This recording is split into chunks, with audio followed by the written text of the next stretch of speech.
Hey everyone, welcome back to TV Fix, your channel for smart solutions and tech tips. Today we're starting a new tutorial, how to change your PIN on Amazon Fire Stick. Press Home to access the home screen. Scroll to Settings.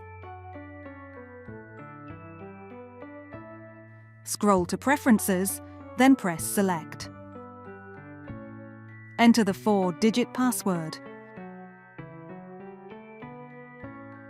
Scroll to Parental Controls, then press Select. Scroll to Change PIN, then press Select. Enter the 4-digit password. Enter the new 4-digit password. Re-enter the new 4-digit password. Your 4-digit PIN has now been changed. Press Home to exit. That's it for today's tutorial. Thanks for watching TV Fix.